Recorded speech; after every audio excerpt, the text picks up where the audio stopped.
never forgot that promise he made to himself. A lot of people where I'm from, they need to see it. They need to see it, and they need to see it more often. It took a lot of work, starting with his first year on release. I made $725, and I tried to save every coin that I could, and I walked out of there with $7,500 I had saved up after making minimum wage. So $7,500, I bought an $800 car. Started cutting hair at G's Clippers. He gave me an opportunity. With $6,700 left, he saw another opportunity. I took $5,500 and I bought me a shipment of weave. You only have like a couple $1,000s left. I bet on me. Within a year, I opened up my own barbershop. And now, 6 years out of prison, he sold the barbershop and started his own trucking company called Vision Universal Trucking, giving new opportunities to employees like Chiron Williams. He didn't know me from a can of paint.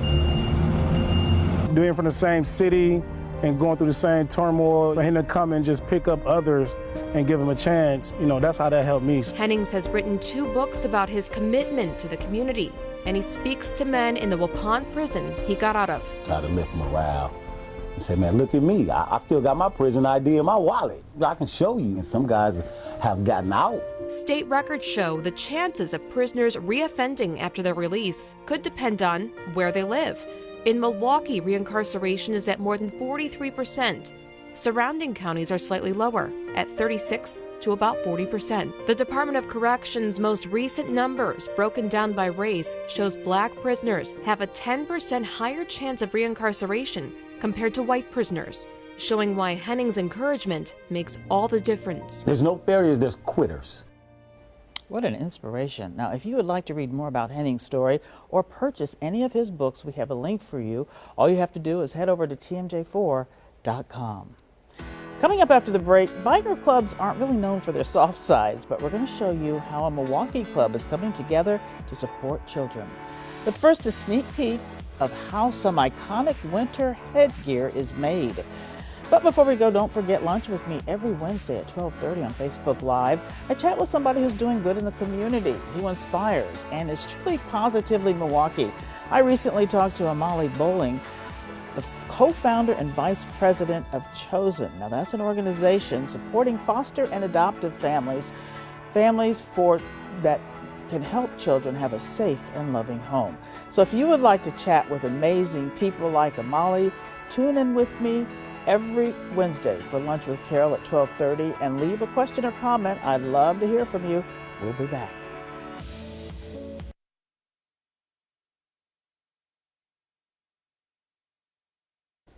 Welcome back to Positively Milwaukee. Now, you might think of Milwaukee as the beer capital of the world, but our city has a unique history with many different industries. Cassandra McShepard shows us how your favorite winter headgear is made. Milwaukee used to be one of the largest textile cities in the country. Now we are the last remaining headwear company in Wisconsin, and in the United States there's only a couple of us left. The machines that we run in are date back to 1940s. They're old, but they work, and they are efficient. So what about if they break down? What happens if they break? That's a very good question. In our basement, we have a graveyard of knitting machines that we pull from. But when I say we use duct tape, we use duct tape. We've learned over the years what to do. There are no computers here. I draw everything on graph paper. Wait, you what? Yeah, there are no computers. All designs are done by me, by hand, on graph paper with a pencil and pen and colored ink. After we do that, we take it and we punch out the needles by hand. And once that's done, we put that on the machine. After the hat is created, we send it down the slide. Put it over the tube. And a joke, it's a very state-of-the-art tube and air. So we put the material over, and it sucks in the tube, and we bring it out, make sure it's folded in half, and then the next phase is sewing the top of the hat. Pom-poms have been very popular for the past 10 years. Everybody wants their pom-poms on. Sometimes we get orders and they don't want the poms on and they send them back, can you please put poms on? We ship, all over the United States and all over the world. It's fun to see. A lot of people think that, these hats are made in China or Japan, and then I have to explain to people, no, actually we produce for them. It's old school. It's the retro look. Schools, bands, organizations that need hats for fundraising, all different types of hats, all different lettering and designs, and it's really fun to see and create. We get a lot of people wanting that old school look in our hats, and that's what we're known for. Did you see that? That was Milwaukee Tonight, our show right here on TMJ4, and I like that old school look. It's so fascinating to get a behind-the-scenes look of how things really are made. Stephen and his team also donate many of those hats as part of their Gift of Warmth program. Honoring children lost to child abuse is an important job taken up by an unexpected bikers group. We talked to them about their memory garden. And each tree has a plaque in front of it. Those plaques represent children that have been victims that have passed away to child abuse. These are the faces fighting against child abuse in Milwaukee and all over southeastern Wisconsin. It hurts to know that we are constantly adding children to this memory garden. They are the guardians of the children. This is their memory garden in Milwaukee. It's dedicated to preserving the legacy and stories of victims of abuse. No parent should ever have to bury their child, and we want to see to it that justice is served for each one of these children. The group advocates on behalf of children who have experienced abuse. They have courtroom liaisons to support children, offer mentorship programs, and host monthly events for kids like camping outings or going to Brewers games. They are currently helping around 100 kids around southeastern Wisconsin. One of the things that I don't like to see is when somebody says, well, I thought something was happening, but I wasn't sure and I didn't say anything.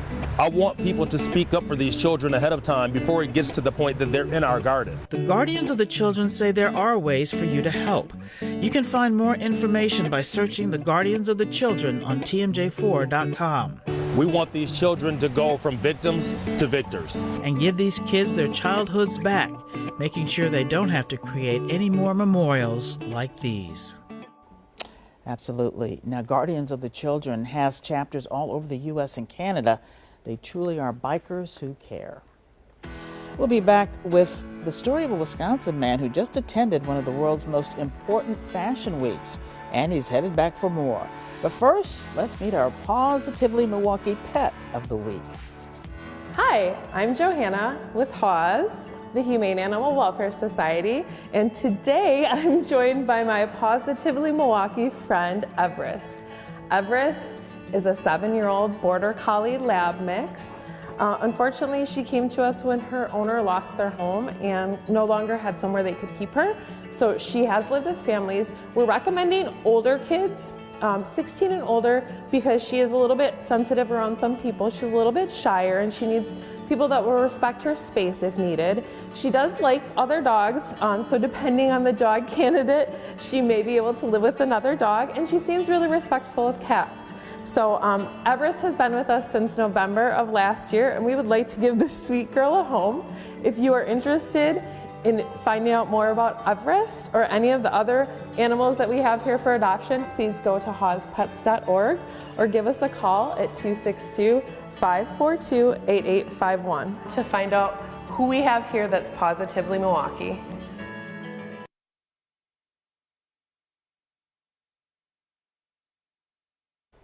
Welcome back. A Milwaukee man is making a splash on the fashion scene. He took his looks all the way to New York Fashion Week. James Groh talked to him about how clothes make a statement. You know, I think I'm kind of a fashionable guy. My mom says I look good, but there's a designer in Milwaukee who's taking the fashion game to the next level, and he was even featured at New York Fashion Week. And I would see something that a character was wearing and I'd say, I don't like that. I'm gonna draw her something else. And that's initially how I started. Lawrence Andrew has come a long way from drawing new clothes for characters on TV. He just got back from the Big Apple after being invited to New York Fashion Week. He showed off his brand, Ratchet Luxury. And I thought to myself, you know what? You earned your spot here. You've done the work. You've been in the game for a very long time. This is your moment. Bask in it. Take it all in. And that's what I did. His clothes are all athletic leisure. They're unisex. But I feel like I could not pull those off. You could. I don't know. I find a way for you to. So for me, Ratchet Luxury is the celebration of the origin of that culture before it becomes appropriated. He's referring to breakdancing in the 90s hip-hop aesthetic. It's my love letter to black culture.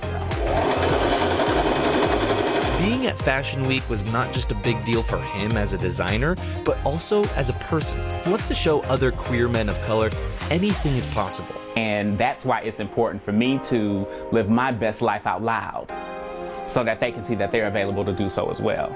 This is more than just fashion for Lawrence. Everything I do is an expression of myself. Everything's an expression. His clothes were so popular, he was invited back to another New York Fashion Week show in September. Find his designs at ratchetluxury.myshopify.com.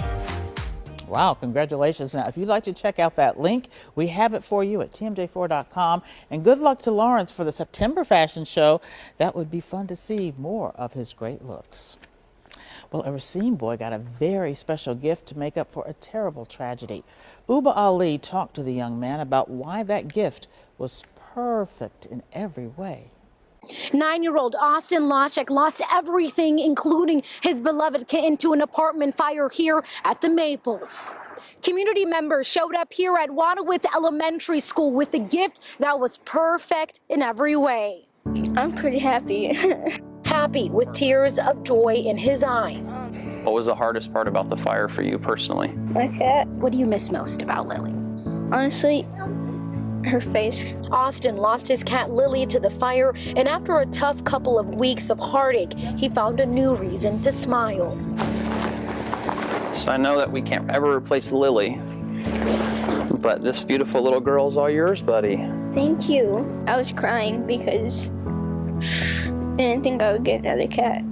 Racine Police Department Officer Travis Brady works on the community-oriented policing unit and met Austin and his mother Amanda when he reached out to the families impacted by the fire. The COP unit has been around for 30 years in Racine. The purpose is to build relationships and improve the quality of neighborhoods. Officer Brady connected with Paws Up Rescue, who answered his call for help by waiving adoption fees on this kitten. It was overwhelming, but at the same time, I was really grateful that the community came through in a time of need. His mother, Amanda Fish, says it was heartbreaking to tell him Lily did not make it, but she's thankful the community helped her little boy. He is the most important thing in my life, and so I don't, his happiness is everything to me. While a name is still in the works for the new pair, a new bond is already forming. I think that there will be an inseparable bond that he and I will have forever. He's a very great person to do this for me.